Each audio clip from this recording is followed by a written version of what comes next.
Here are my ingredients, minus the fish. Got water. This is calcium hydroxide, aka slaked lime from Wood Finishing Enterprises. They have great stuff. This is casein from Wood Finishing Enterprises. You can make casein yourself from skim milk using vinegar. And this is urea from Alpha Chemicals. I don't know much about them, but urea is not too far from natural. It's found in urine. Calcium hydroxide can be made by burning seashells and then pouring water on them and watching a chemical reaction. Drying it, and then you got your calcium hydroxide powder, and you can mix it with water to make a lime slurry for things like plaster and lime washes. I think this is all I'm gonna add, minus the pigments to my milk paint, but we'll see. The first thing I'm gonna do is get some casein soaking in some water. I'm gonna assume this step is kind of like softening hide glue or some other animal glue before heating it, because this is also an animal protein, and I believe you're supposed to soak it in water first for a while.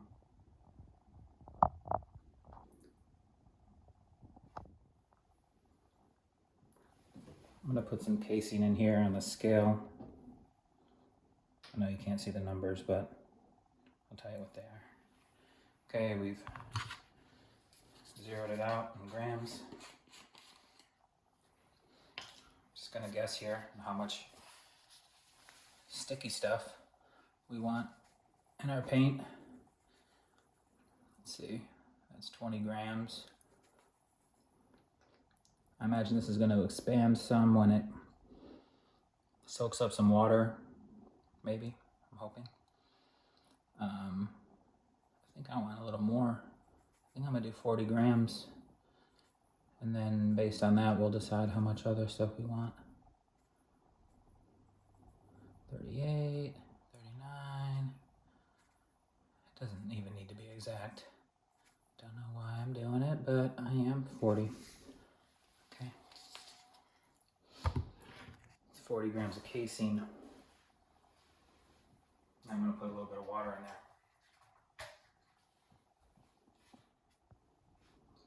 I want to put just enough of this water I got from the filtered water thing at the grocery store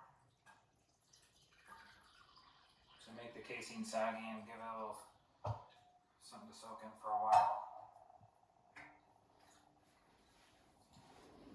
So let's see how many grams that is.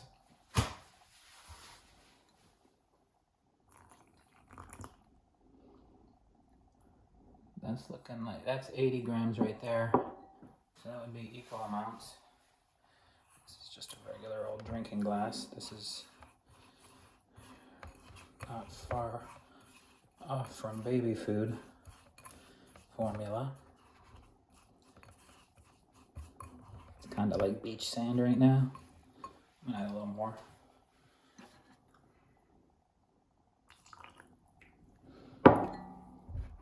Yeah, now it's like, you know, when you're playing with the sand at the beach and it doesn't take much water to get it to go all soft.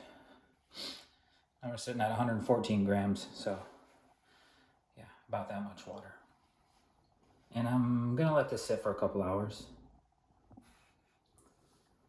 So the urea is to help make the paint waterproof. And AI told me that it's about 10 parts casein to 8 parts urea. So I'm going to do the math on that, and then get the urea soaking in a bit of water as well before mixing it. You know what, I'm just going to switch the formula up to equal parts because I think this might be a little heavier than casein, so maybe that'll make it, you know, by volume. But I'm going to shoot for 40 grams and see what we're looking at. I don't remember if this is food safe or not, so I'm using a paper cup. Although I think it might be. But don't do what I say or do.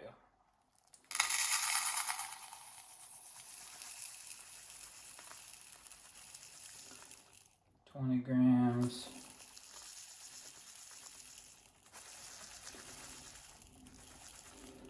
$35, $36. And I imagine this also makes the formula more alkaline, which is what you want. There's 40 to dissolve casein. Lime plays the same role. I'm doubling them up here. So we got 40 grams of casein, 40 grams of urea, some water. I'm gonna add some water to this to try to dissolve it. I believe this is water soluble.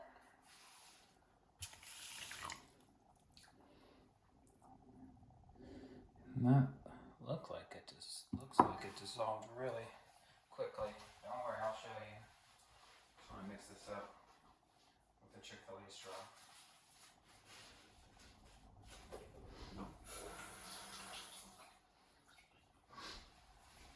Not a sponsor.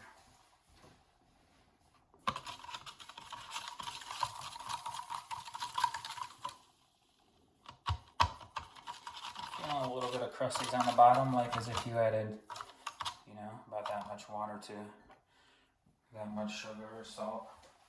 Get a little more water.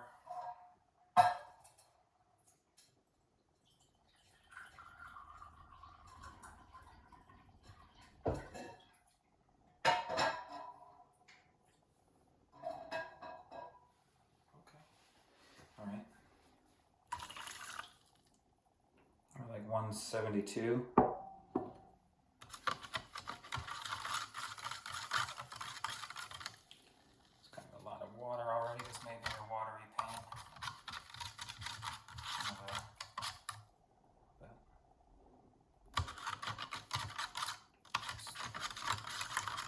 I don't have to add all of this because it still works without it. It's just not as waterproof. This is supposed to make it like industrial. You can use it with make glue lamps, cross-laminated timber, things like that. So that seems like most of the, I don't know if you can hear that. I'm going to show you now. Most of the little crusties are gone. Roll the fingers.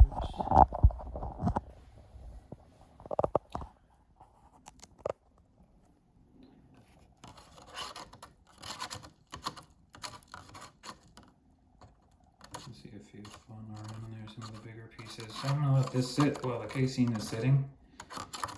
And I'll be back to do something very similar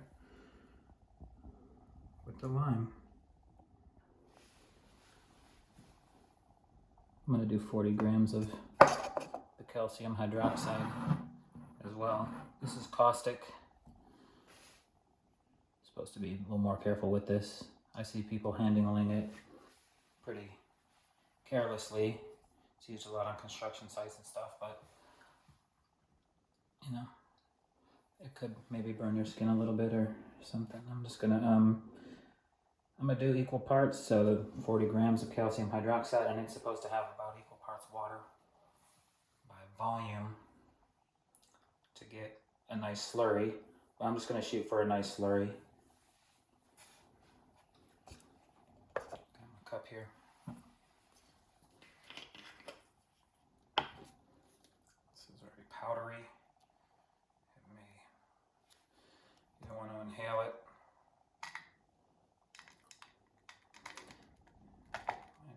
your lungs, something like that. Let's see. This is fluffy. Yeah, that's. I see why. I see why. Volume maybe. We're only looking at. It's like 20 grams, and it's up to there. Seems like the same, about the same volume of the other stuff, but as soon as I add water to it, it's gonna shrink right up. So I'm gonna just. I see dust floating up in the air, so I should be wearing a mask, but I'm a moron, so I'm not. Here we go, 34, 35.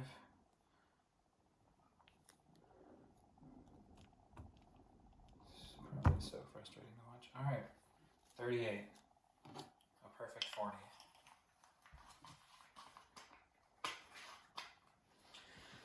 All right, so now I'm gonna add water up to close to 80.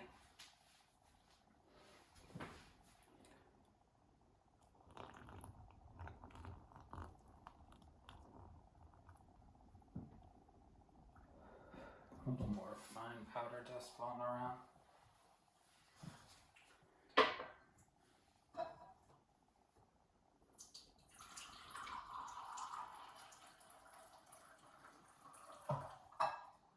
think it's an equal corresponding volume, not weight, but I'm gonna just see if I get a slurry. It probably won't take much.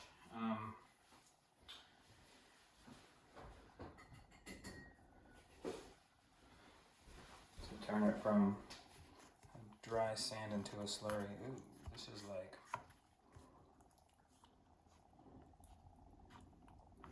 nice.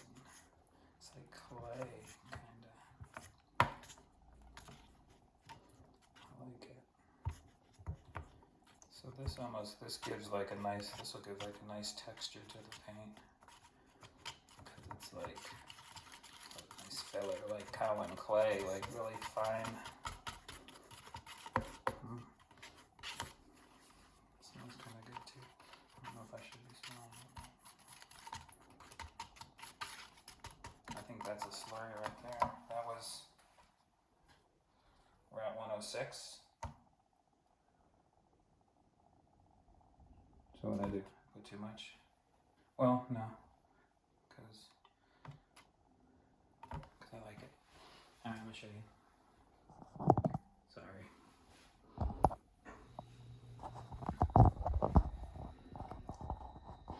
Has kind of an ammonia smell, but a little fresher.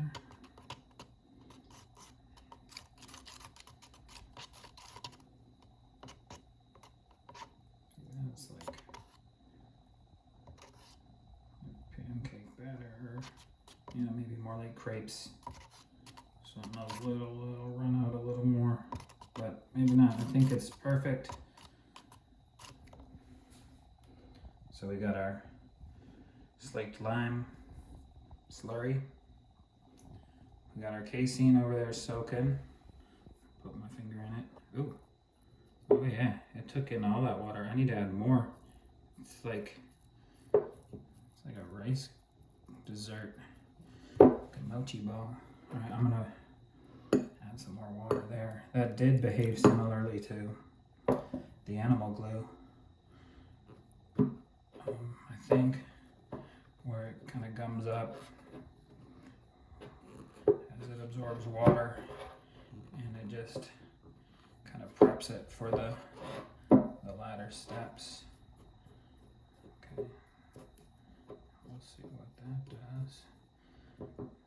And our urea, you can kind of see what solids settled to the bottom. We'll see if they dissolve or a little bit of a brown color. We'll see if they dissolve or if they just stay at the bottom. If they just stay at the bottom, I just won't pour them into the paint. All right, now I'm gonna go watch TV or something while these sit here. It's been about an hour. The casein has stopped swelling. added water to it a couple times because it just filled all the way up. Kind of expanded up to the top. Still a little gritty.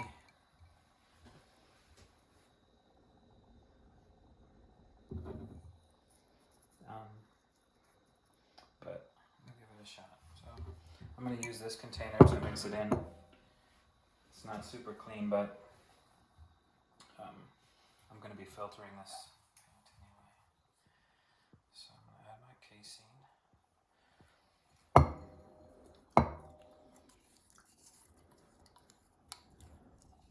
Seems like a lot after it's expanded.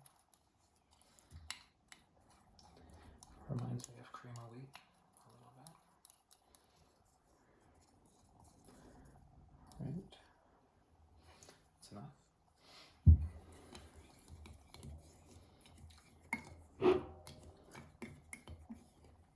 Okay. I'm going to mix in the urea. So there is some left at the bottom undissolved. And I'm just not going to add that. Actually, that's a lot of liquid. I'm going to wait because I want to add this. I want to see what texture we have after we add this slate lime.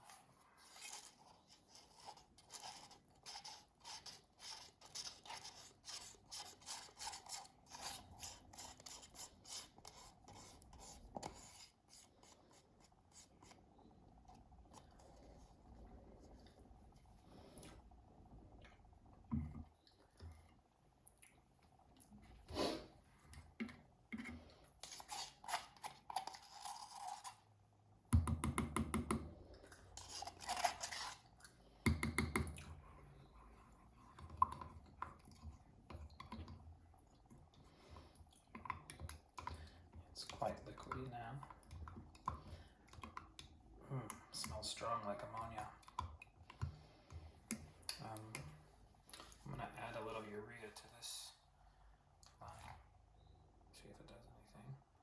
Just to help dissolve it and get it out. Here. Just get the last bits of it out.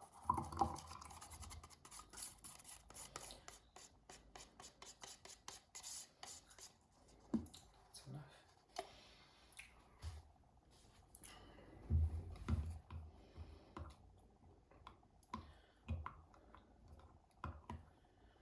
I'm planning to use this a little bit more like a stain, so it's okay if there's a little bit extra water. I also think I may be able to cook some water off of it, although I don't know if it's going to dissolve without heating or not.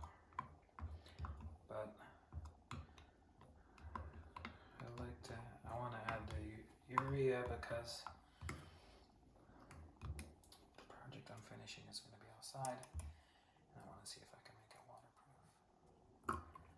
So I'm going to just let it be extra liquidy.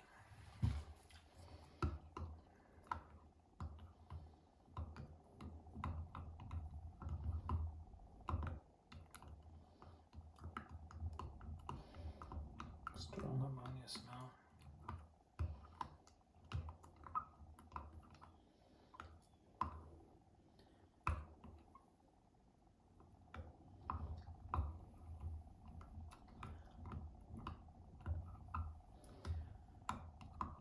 This might thicken up as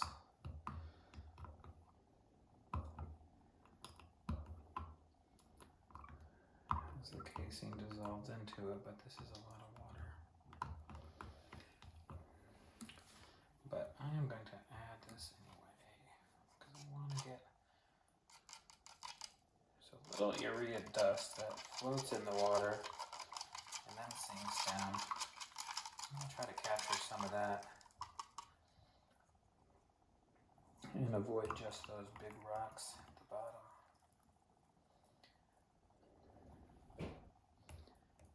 What do you guys see in there? But yeah.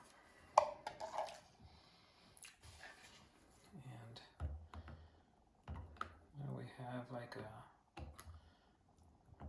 a creamy soup.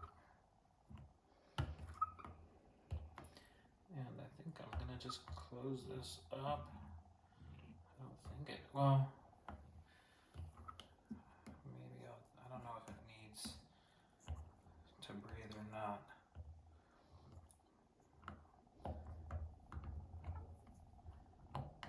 I may just let this top sit on loosely overnight, so maybe I'll put it outside if it smells too strong like ammonia, so it can breathe.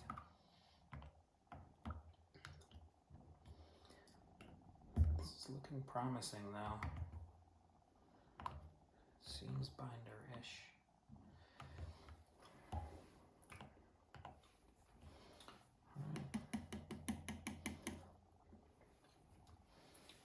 So I'm gonna close that up. Let me just show you what it's looking like.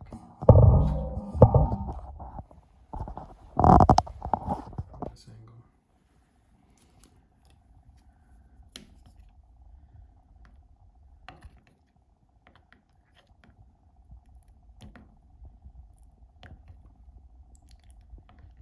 Very liquidy, but pretty good for not bad for a stain, I think.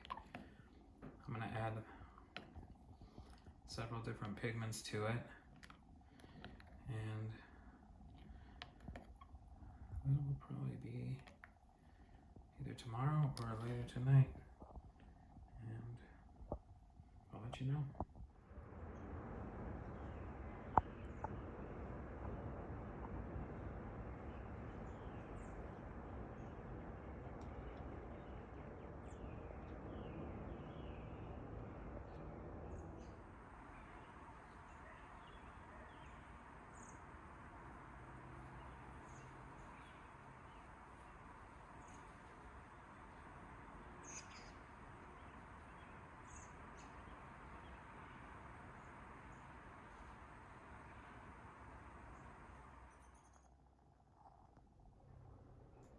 Now here's the fun part where we make our paint by adding our pigment.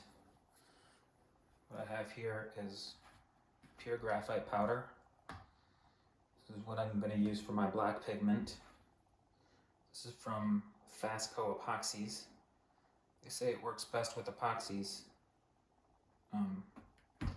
as you would expect them to. But this is a pigment you can use in almost any binder, as far as I know. I'm going to get my color from Nicosia Green Earth. I don't know if it's Nicosia or Nicosia, but it's from the island of Crete in the Mediterranean. It's a green earth pigment. And I'm going to be going for kind of a forest green, so this is why I have this graphite. It's like a really dark silver or a charcoal or like a blue-black.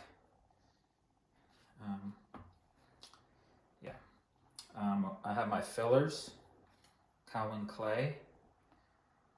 This is going to give the paint some body, and it's going to help the pigments kind of stay in suspension and stay distributed evenly throughout the suspension, I guess. Then mica. This is fine wet ground mica from Rublev Colors. This is going to give it some, like a bit of a metallic sheen. It'll give it some waterproofing, some durability.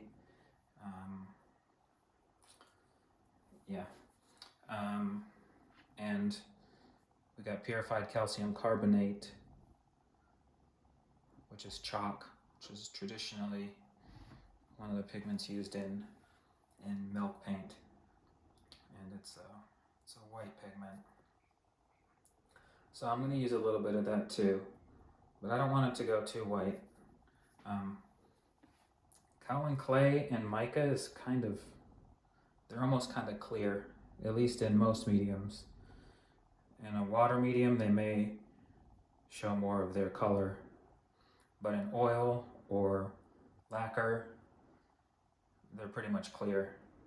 And calcium carbonate's also almost clear in foil or lacquer.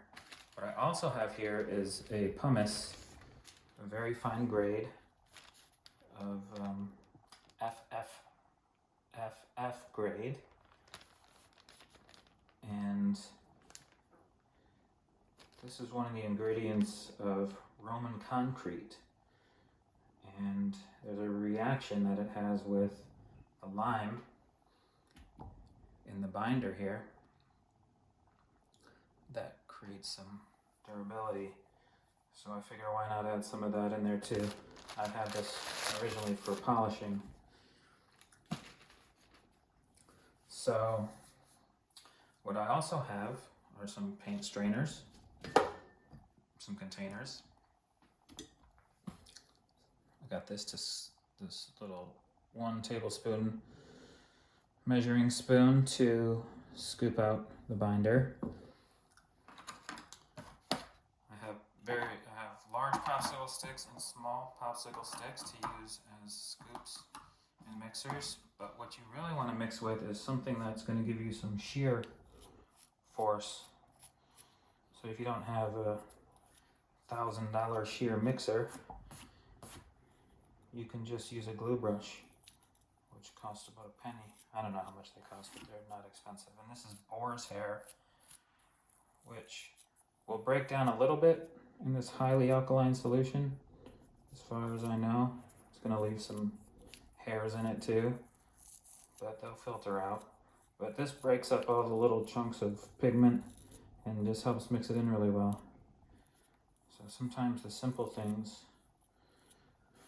are the way to go. When I first started making paint, I would just put the pigment in there and shake it up, and that's not really what you want. If you shake it, you're just going to be creating bubbles, and you really want to smash up those little clumps of pigment. So what I'm going to do, I'm going to take this container, I'm going to start with my green pigment. I'm going to use a big spoon for this because I want a lot. And if you ever watched an artist make their paint on, with like a glass plate and a muller,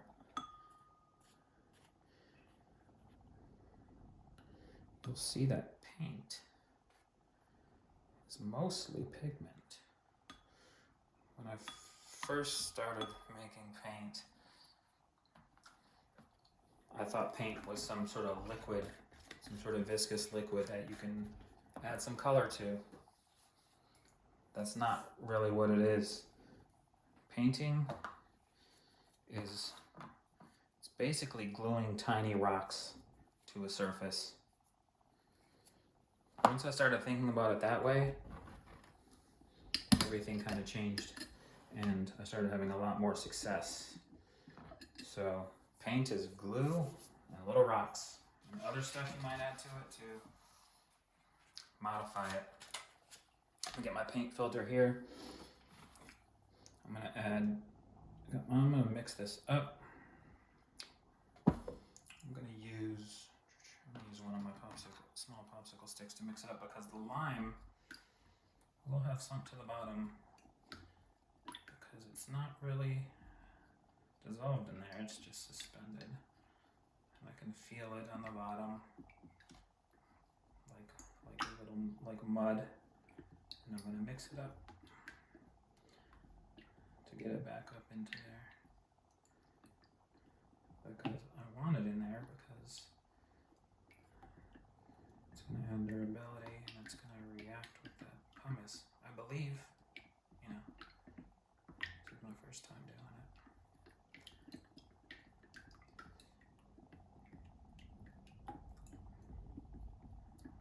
Okay, I'm not feeling so much mud on the bottom anymore, so I think I got that line back up in suspension there. And here's something that is actually very interesting and useful to know. This lime, that's not just, that color change there on the wood, on this maple popsicle stick, isn't just from being wet. The lime will actually darken the wood, which is good to know in case you're trying to use this as a clear coat, or in case you want to use it to modify the color of your wood, kind of depending on what sort of tannin situation the wood has going on. It'll affect different woods differently, so as always you're going to want to test it out, but I wanted to show you that as well. Alright, so mix, mix, mix. I got some clumps and stuff in here from, I think from junk that was left in the jar before that. This alkaline solution actually kind of cleaned the jar for me. But, so let's go. I'm going to add just a few, I don't know if you've seen like I've already mentioned, an artist mix up their paint themselves, but they'll make like a volcano shape and then pour a little pigment down into the top, or pour a little binder down into the top of the volcano, and then mix and see where you're at. So that's what I'm going to do. So just one tiny scoop. I know that's probably going to get all absorbed in there, but let's see what it does. Probably going to need more. I'm just going to leave this in there. Use my shear mixer. And instant clumpy mud. Definitely need more liquid, but not much more. You don't want to just add all of this pigment straight to your paint. You want to get it all mixed up and smooth and looking good first. You want it looking like the paint you squeeze out of a tube of artist's paint before you start adding it to your mixture.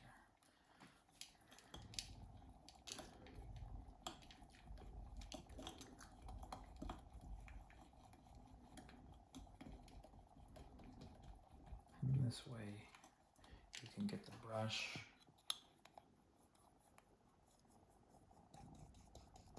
and they're smashing up all those clumps.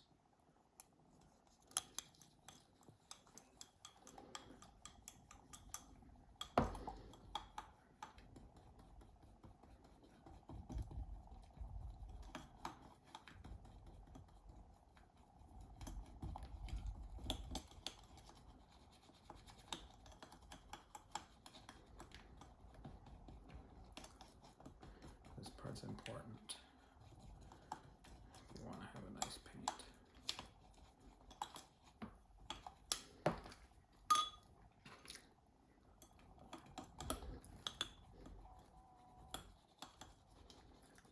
Add a little more binder.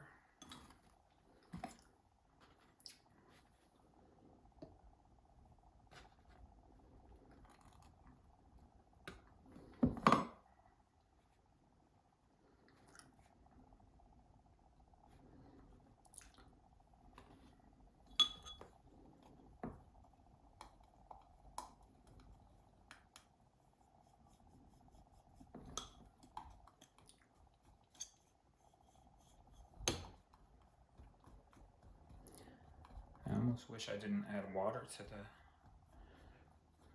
the binder when it was all slimed up, when it was all gelled up, because it did end up all dissolving again, and it's probably a little thinner now than I would like it, but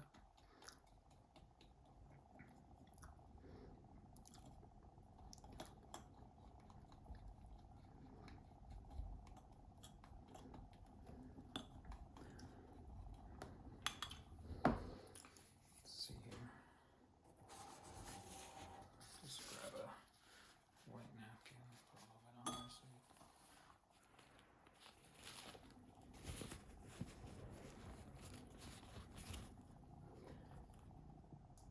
it's coming across a little darker on camera than it actually is.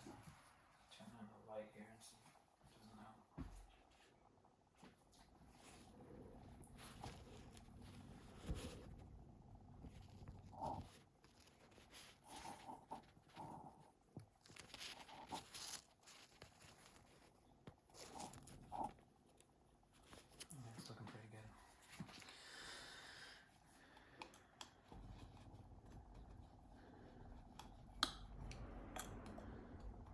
start incorporating some of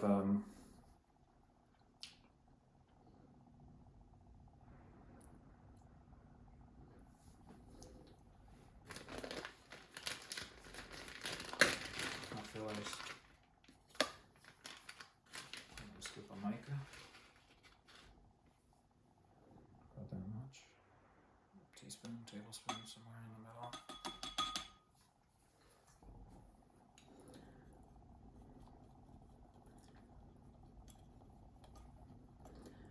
You're not really going to see much of a color change here.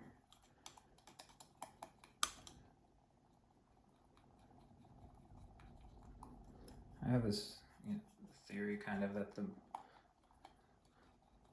want kind of a variety of, well, there's so many things you could do to impact the character of your paint, but if you want a variety of particle sizes in there to kind of help keep everything evenly distributed, I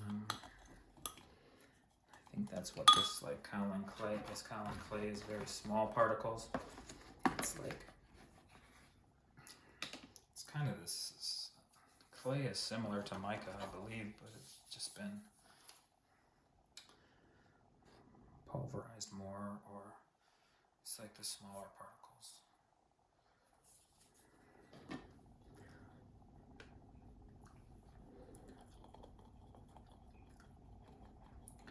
Making the paint a little fluffier.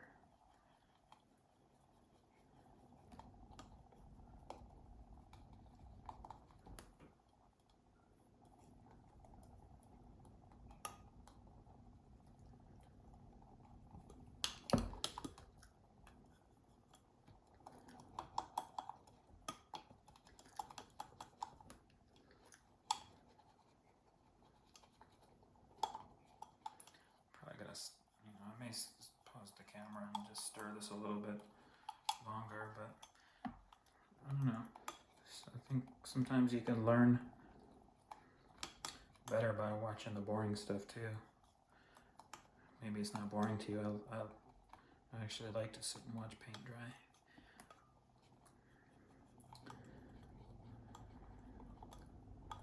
Alright, it's looking nice.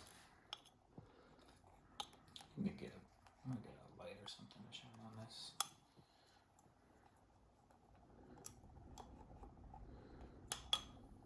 I'm gonna come back with this spotlight. Okay, I have a flashlight now. You can see the color that we're working with there. Some bubbles in it. It's maybe still a little bit clumpy down near the bottom. So I just see some clumps there on the side. I'm going to keep on mixing.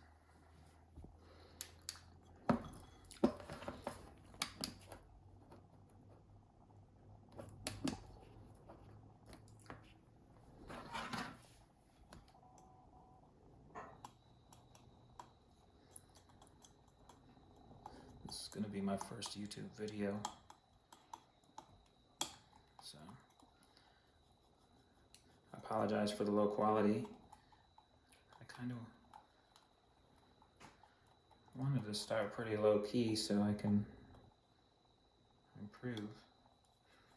I don't want my first video to be amazing and then set the bar too high. Right, I'll put some calcium carbonate in there, aka chalk. This will make the paint more chalky.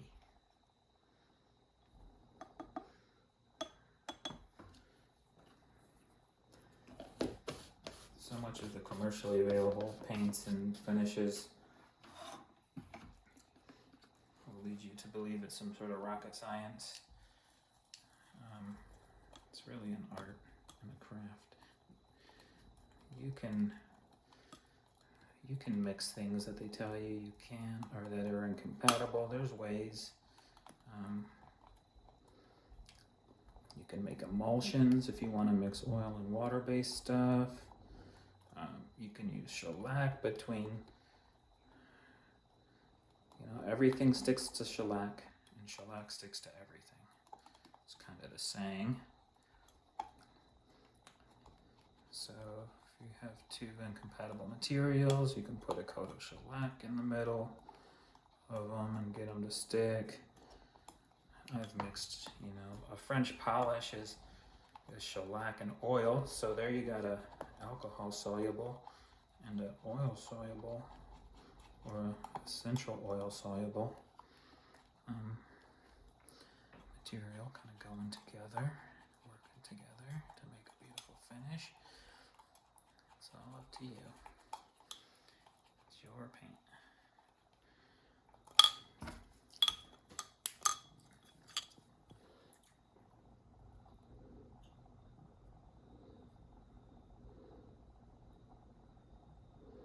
I don't know what I would call that green color. I think that's it's not quite forest, so that's why I'm going to add the graphite to it.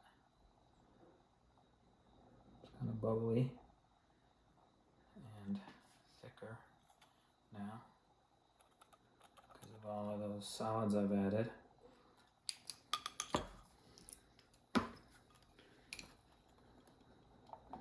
Heard of the fat over lean rule?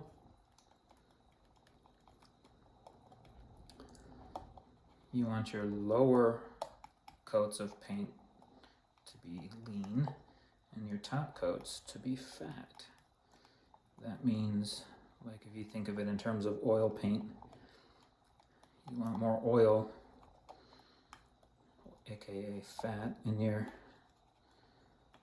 top coats, and less progressively in each coat as you go down, and that gives you the best finish. That's why you'll see artists start with it like a gesso, which is mostly solids with a little binder and a little solvent,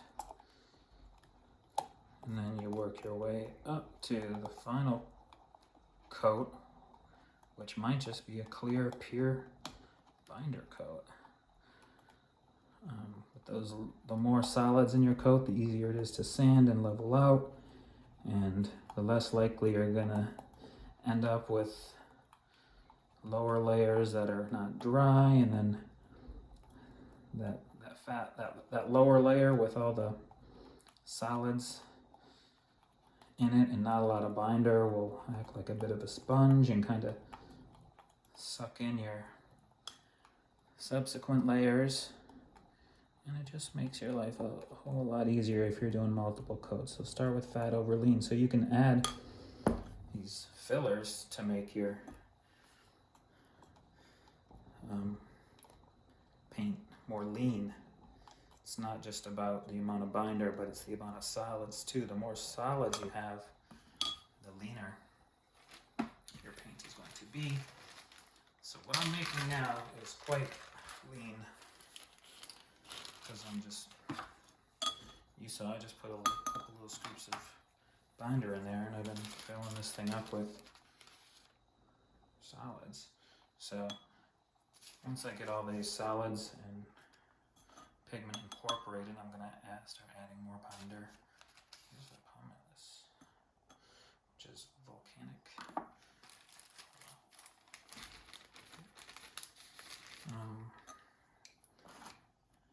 And this has a chemical reaction with the lime. Now see that? That's a lean paint right there. It's like, if you smeared this all over your wood, whatever you're trying to paint, you'd be able to sand it level quite easy, because it's not a lot of glue in there. And then you can get gluier the further you go. Alright, but obviously that's way thicker than I want.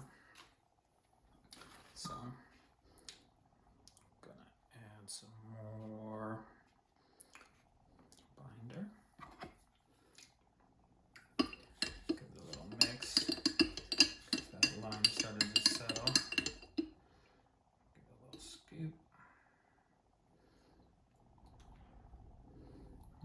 2 scoops. Start working up to the amount I'm going to need to do this project. This finishing project.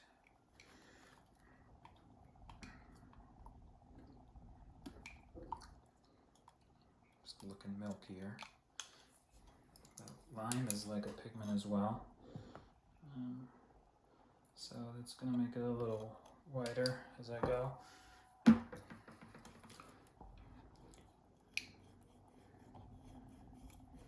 want this color to be kind of rich, so I may probably be adding some more green in there. I'm actually going to add a bunch of it right now before I get too much liquid.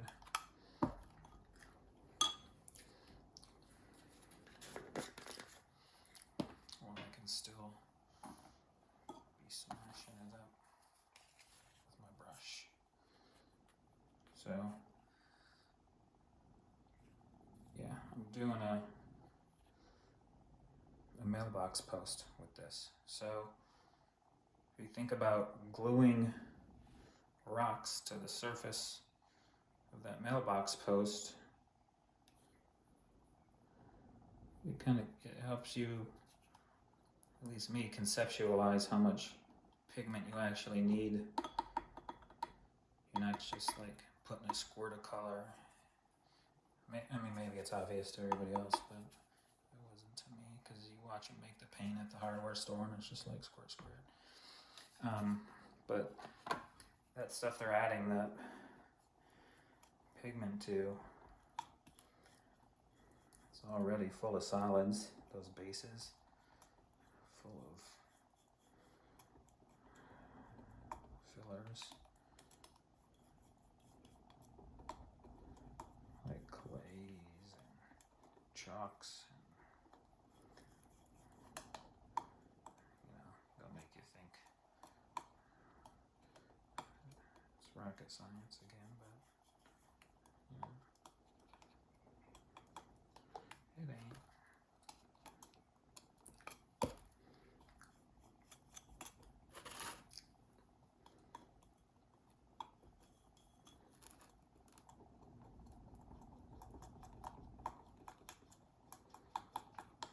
How much paint do you need for a mailbox post? It's pretty dry. I just moved into this rental house here in Atlanta. And I talked to the landlord and he said it's cool if I do different kind of renovations and make it my own.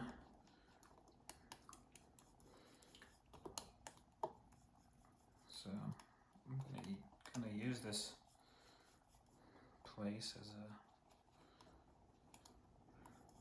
resource for these videos. At least that's my idea. And there's this old crusty mailbox post. It looks like it might have been pressure treated pine or something, but it's all gray now, which is good. You don't want to try to paint fresh pressure treated pine. I prefer to not have, I prefer to go au natural and do like just cedar or something like that, but that's me.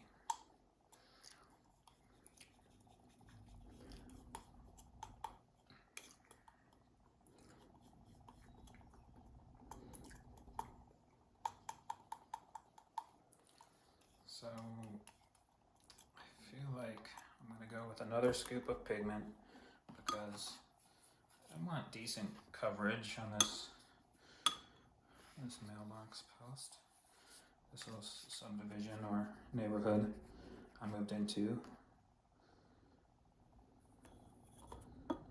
It's called Evergreen Forest. So that's kind of the inspiration for this color here.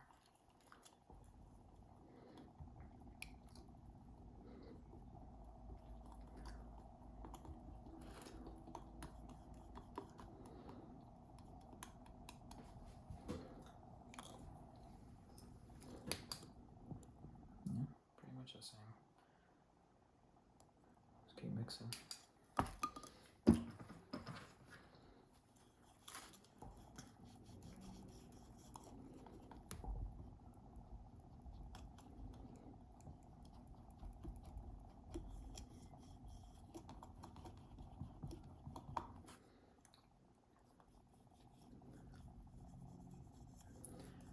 this mailbox post, because it's all dried out and cracked and stuff, I think it's going to be real thirsty.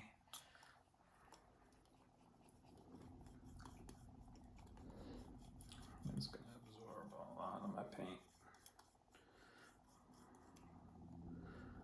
which is why you do want to wait for it to dry out a little bit, because that's kind of what you want if you want to preserve it.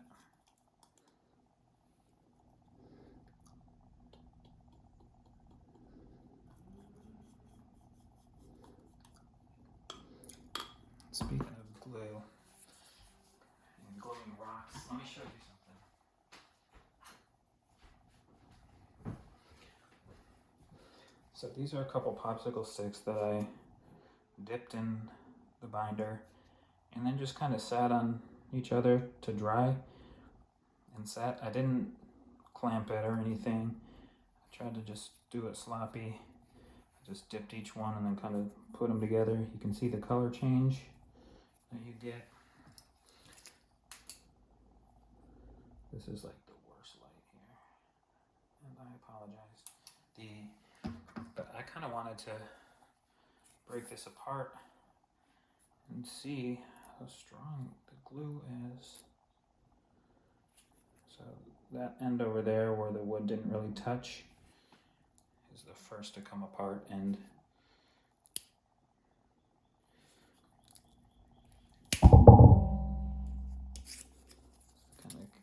kind of deal with wood glue. You always want to clamp it, but it's glued them together pretty good. So I think the binder's working. Right, my mixture's looking bubbly. There's going to be air in these pigments. That's going to need to get brushed out and floated up to the top so it can escape. But in your slimy, gluey binder, you know, those bubbles are gonna float up slow.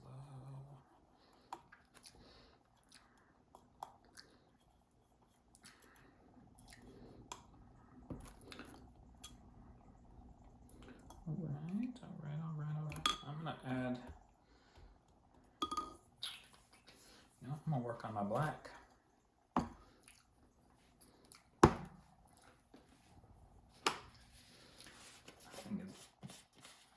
It's only gonna need a splash.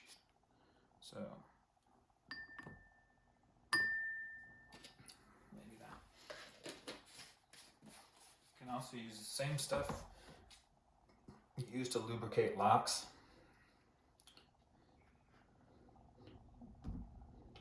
Just put a little bit. It's like a dry lubricant. Okay. I'm gonna close this up. Maybe I got enough green in there now. I'm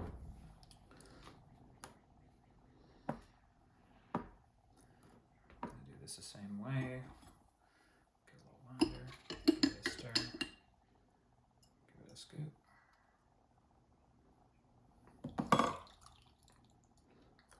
Looking good. Use this brush for that.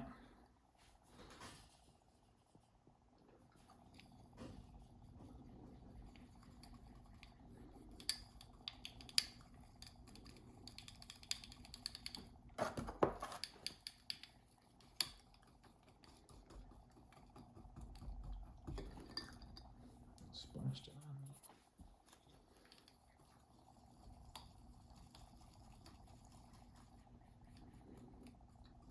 This is actually, it makes a beautiful paint. I think it's like this silvery, charcoaly kind of color. That is nice. It makes it's a cool black, so it's gonna shift the green a little bit blue as opposed to brown, which I think might be nice for an evergreen color and to keep it more. You can see how it's like a silver. A little bit, maybe you can.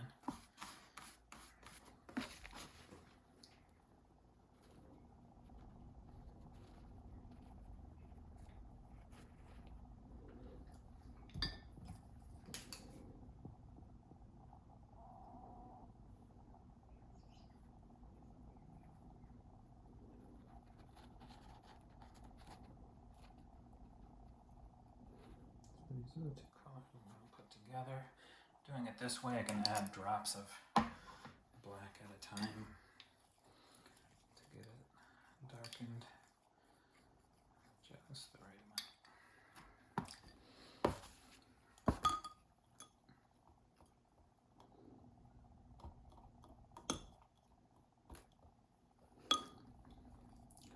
Give it a splash. Give it a mix. Okay.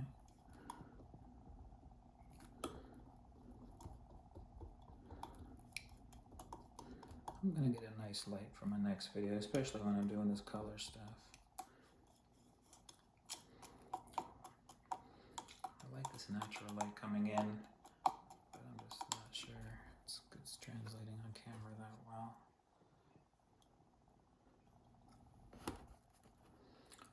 Not much darker at all. I think I'm going to put all of this in there.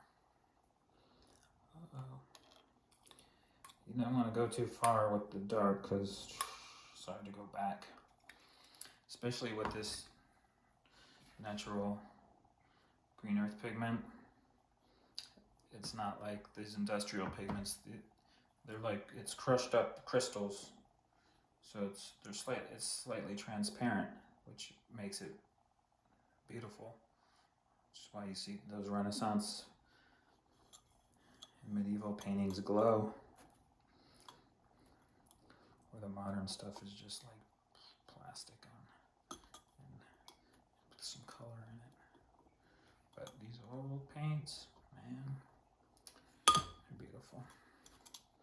It's a nice color.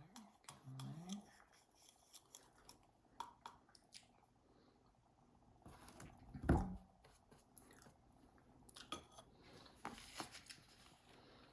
Yeah, I don't know. I think it's gonna need some more black.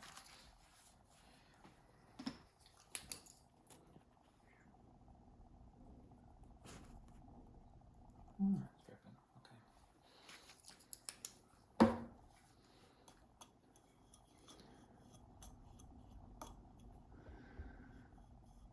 So the idea behind these videos I'm going to be making is to share some of the stuff I've learned over the years watching YouTube, and I want to give back. And I also want you to see that you can do things with stuff you have just laying around, like this milk paint you can make with milk, and maybe you have some graphite powder from something else. You can make pigment by crushing up crystals. Remember, it's just small rocks. A lot of times the color will change when you get them small, but find some Georgia clay outside, make a nice earth pigment. The clay, maybe you got a face mask in your house, that'll work. Those clay face masks, can we paint with that? Okay.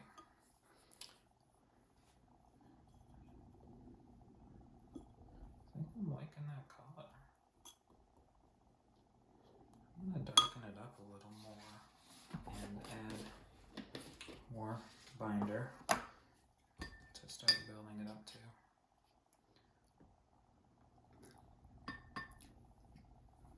The quantity I think that I'm going to need.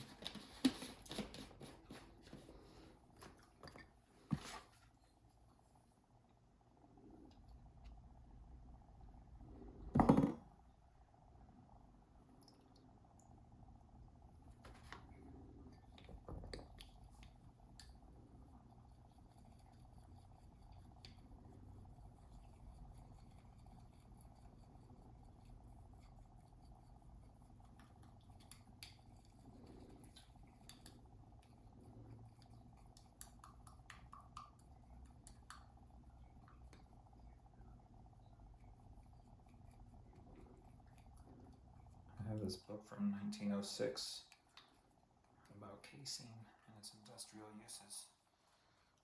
You know, casein being the protein in this mill paint, which makes up the binder. One of their mixing machines to mix the pigments and the additives and stuff was like this big drum with the spinning brushes in it.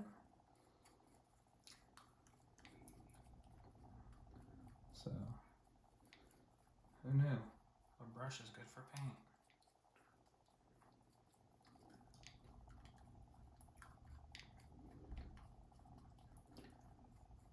You know, if you really want to incorporate it, you'll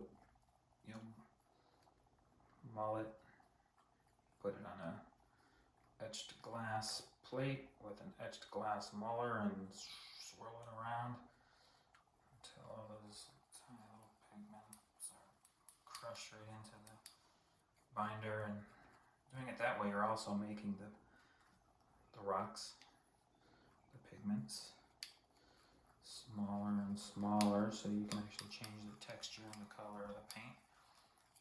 As you make the pigment smaller, the paint gets fluffier. Big pigments will maybe make your paint a little more sparkly, or maybe a little more transparent, a little more vivid, and a little more sandy. Alright, now I'll add a squirt of this. One squirt. Okay. Neil Republican.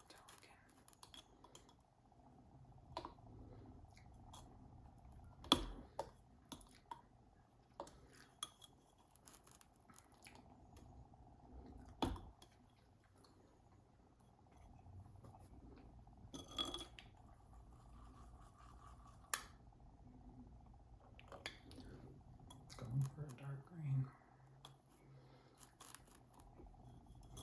I put a lot of green pigment in there, so that's why I'm needing to add so much black. But this graphite is a lot stronger than this green earth.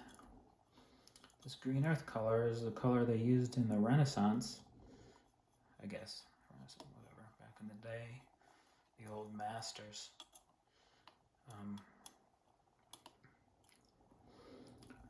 They used it as a base. Sometimes they'd paint the whole thing in it, their whole painting in it, before starting to paint on it, using it as a ground, which is the lean layer on the bottom, because the green earth is more affordable than some other paints, and it was definitely used as a base layer for flesh tones, because your skin is transparent and you see through it and you see your veins in there and other stuff. I don't know why green worked, but apparently that's what they did. So some transparency in your paint kind of makes it come to life. If you picture like stained glass or something, you got light coming into it and bouncing around and reflecting out. It's different.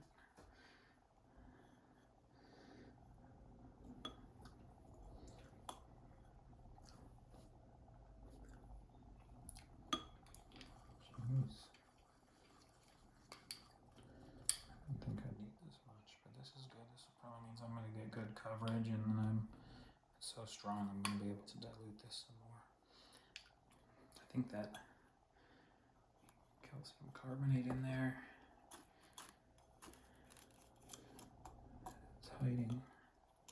it's doing a bit of hiding of the black.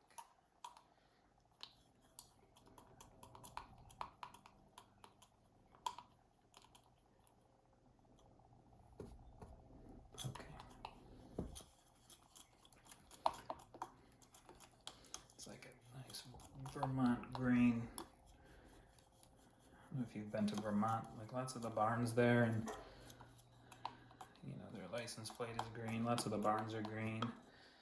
It looks like this green earth color. I'm sure it's probably just, I'm sure it's something more affordable like copper. Something copper based.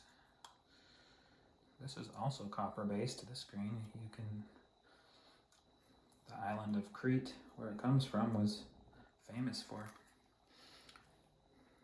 its copper during the Bronze Age and Iron Age. And it's popular for its green. You go there now, you'll see lots of doors painted green. I mean, I didn't go there, I looked at YouTube videos, but there are lots of doors painted green, benches painted green,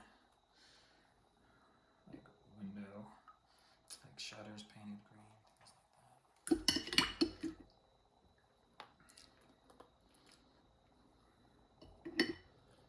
It's probably because they had this stuff laying around.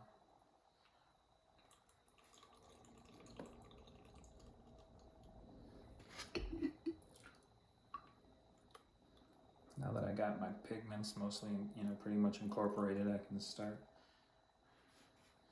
building up the binder. If you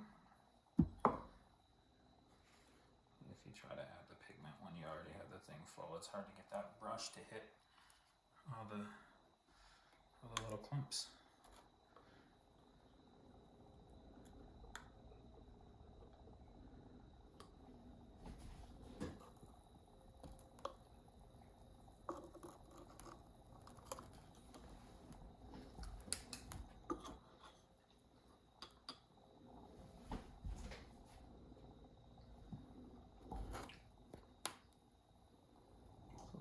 It's always going to be a little chalky.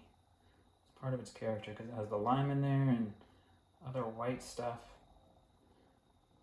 I mean, I wouldn't say always. I think you can, once you get the binder fully dissolved in the alkaline water, you can let the lime settle and I think still use it in more of a clear, glossy kind of paint, but traditionally the milk paint is a little matte, more matte.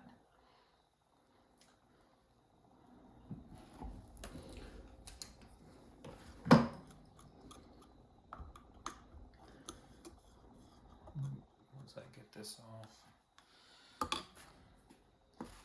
filtered up here, filled up, I think this jar here might be, it's probably more than enough to paint on the mailbox post, but I don't paint a lot of large things. I paint a lot of guitars using spray guns. But milk paint is a cool way to do a guitar. By hand. It levels out pretty well. It's easy to sand. It's kind of rustic, but it's like a hand arts and crafty kind of look to it. You can distress it.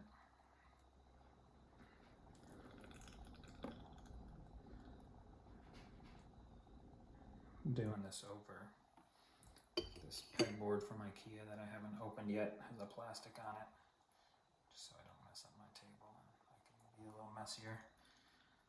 Usually pretty messy.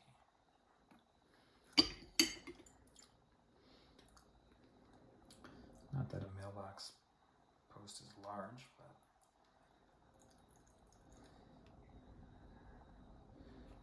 we'll see. I think this will be good.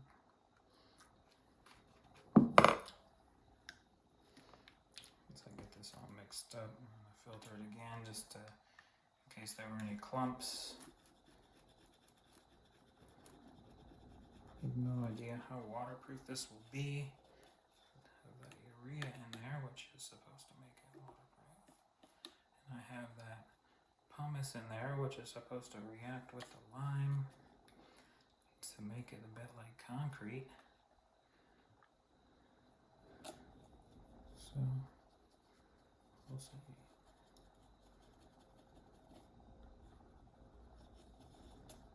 I'm digging this color.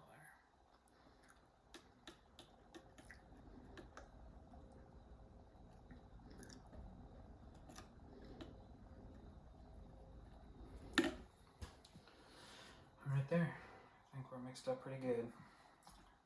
Let me give you a couple other angles. I think the color was coming through that great with this one.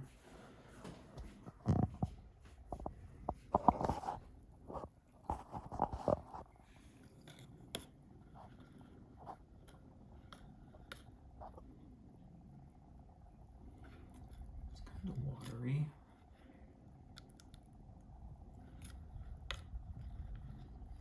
But okay.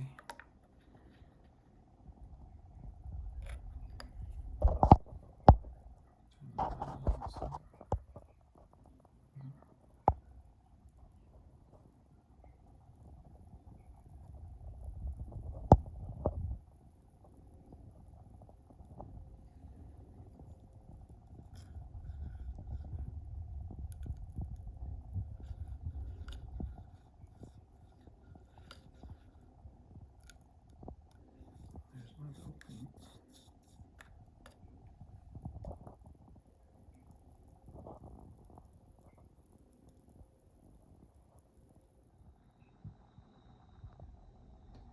I want to show you how this is drying so you could see it go chalky.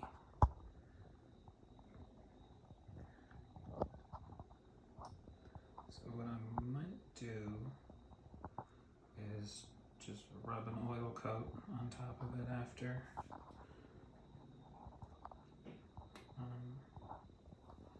But just wanted you to see how it changes color as it dries and that chalkiness comes out.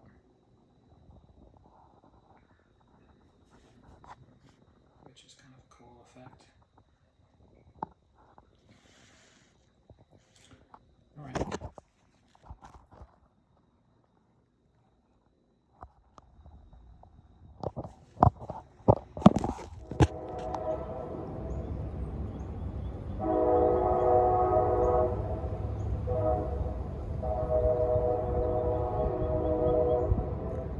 So remember when I said that some of the filler pigments are clear in oil?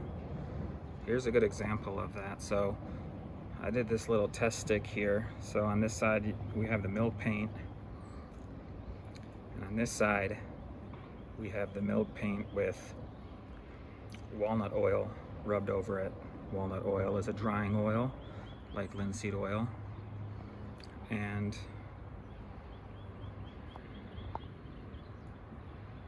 you can see that wood grain in there. You can see some of the wood grain in here too, which looks pretty nice.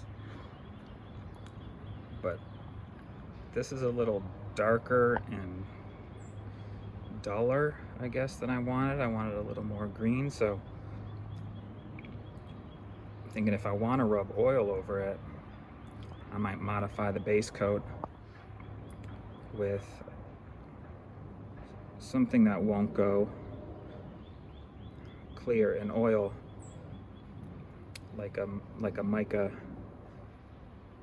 interference pigment, like a silver.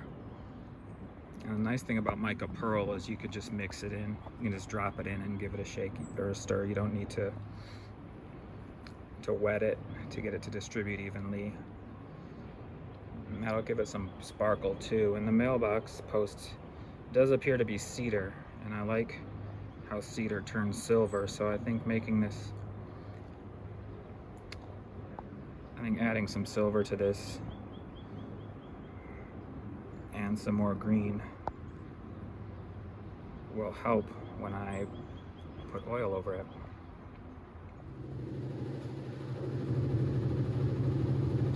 The sound you hear is my washing machine going here in the kitchen, so I apologize for that. I'm going to show you the pigment here I'm going to modify the color with. This is mica powder and silver white from Cesso. I've used this before to add white. I could use titanium dioxide, which is the go-to white, but it is difficult to work with because it's incredibly powerful and it has a lot of hiding power. clump up. So it requires additional mixing and maybe even a dispersant of some sort added, and I like to keep my paints all natural as much as I can, and dispersants are usually chemicals that surround each molecule of the pigment and cause each pigment particle to kind of repel in addition to its neighboring pigment particle. So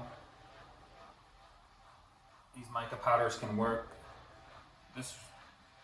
These aren't quite natural, but they're pretty close. What they do is they take mica sheets and then put thin coatings of iron oxides and titanium dioxides. And depending on the thickness of the layers, they can affect which color is reflected. At least that's how I understand them. So I'm going to take my original color here and just put a little bit of it into this other jar so I can not impact my entire mix here. Okay. And let's see what this does to it. Let's start with a big O scoop.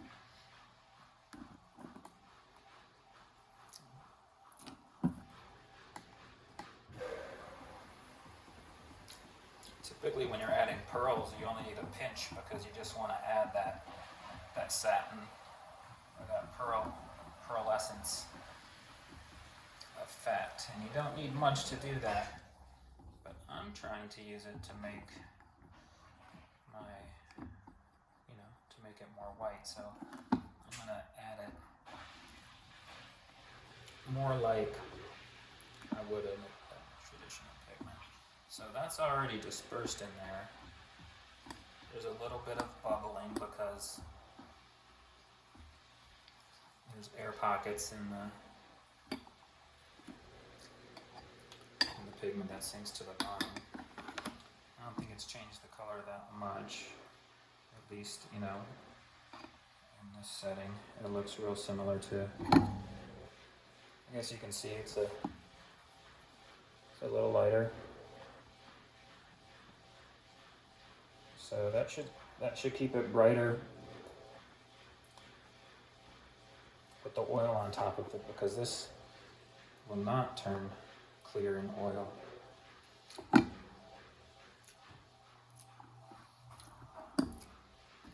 Now I want to get some more green in there.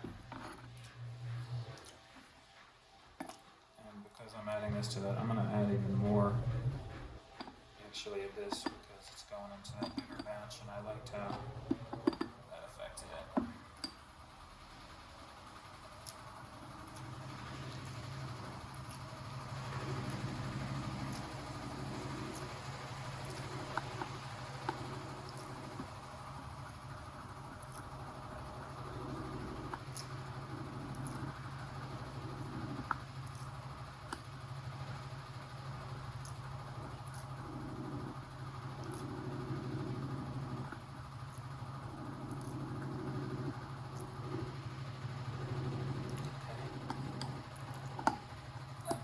Is pretty well dispersed. Nice.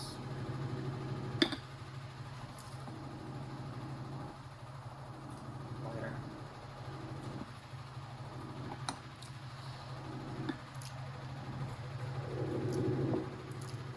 I'm gonna go ahead and put this in here. I like it.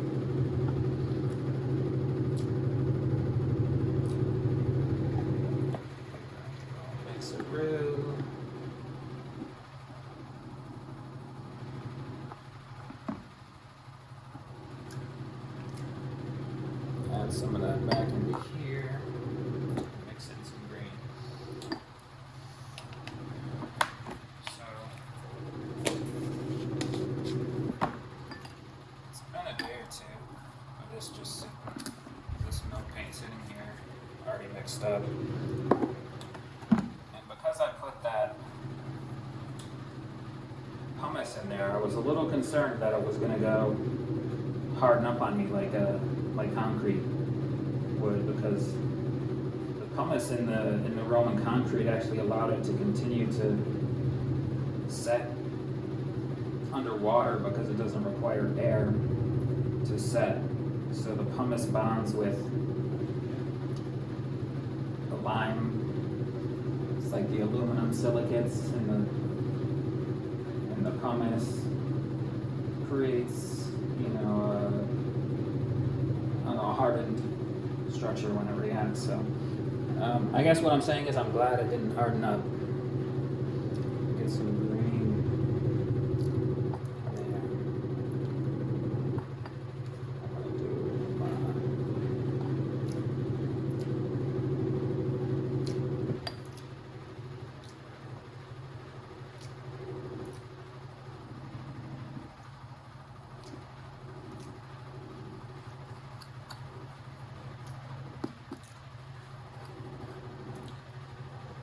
I'm gonna do this with my shear mixer, aka my glue brush.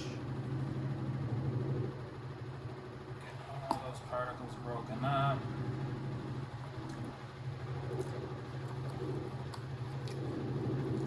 All the clumps broken up. Every tiny rock coated in the binder.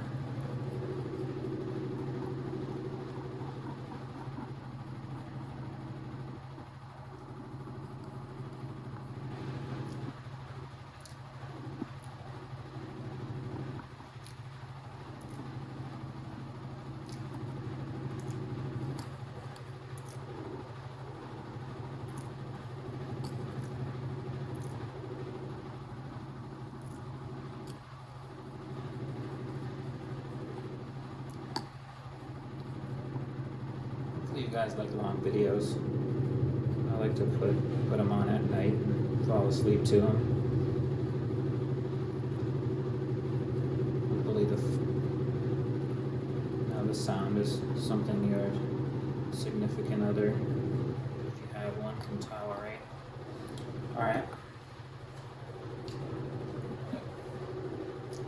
Probably not going to change it too much. Stronger green. Looking a little bit more like a paint, less like a stain. I think that puts us on the right track. You can see how, as that silvery one dries, it's really lightening up. And alright, so I'm going to all this green earth.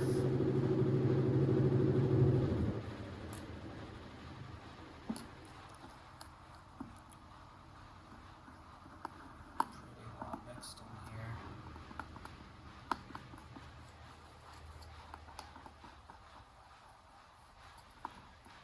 I did a lot of painting with a air gun, and if you get little clumps in your mix going into the air gun, it'll just, you're trying to get an even coat on something, it'll spit those little clumps out. I'll have to do it over. It's probably not as vital when you're using a brush, but if you wonder why those paints from the store look so good, is because they've been put through some serious mixers. They have some of those chemical dispersants in there, but if you do look up the safety data sheet for like Zinsser white shellac, that stuff's pretty much all natural except for a little bit of isopropyl alcohol. It has just the same kind of fillers we use, kaolin clay, has titanium dioxide, shellac, which is natural, some silicas, like sand type molecules, ground real small, stuff like that. So yeah, I found that interesting.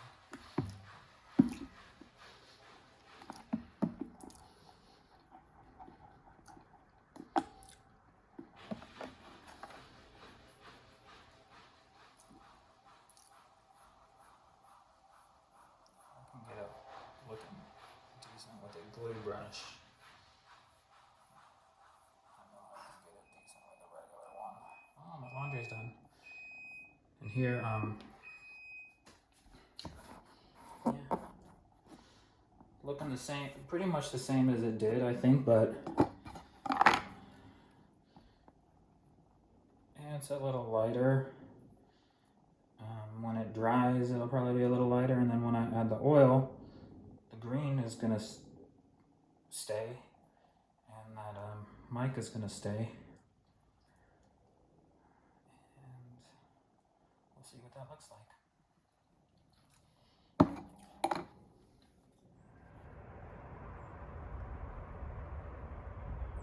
So I believe my hypothesis proved correct. You can see the stick in front is a lot greener, more vivid, with the oil on it. I splashed a little bit on it by mistake, hence those dots there, but I think that was an improvement.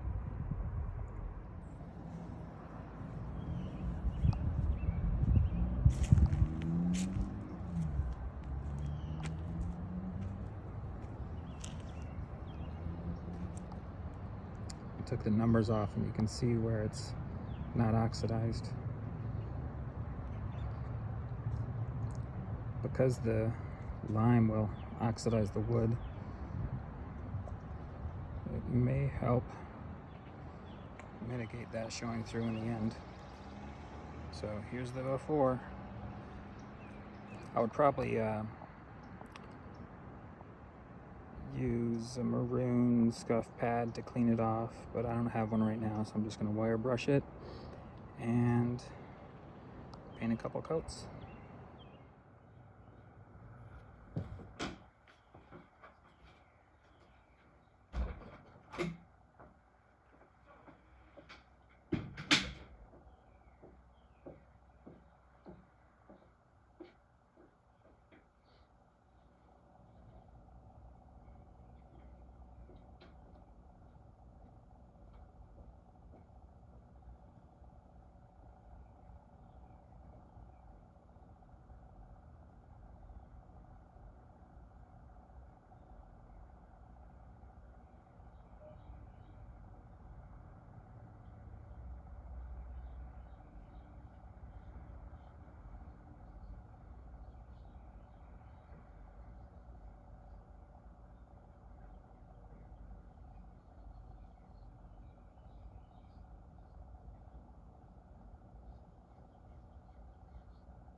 So I just put on the first coat here.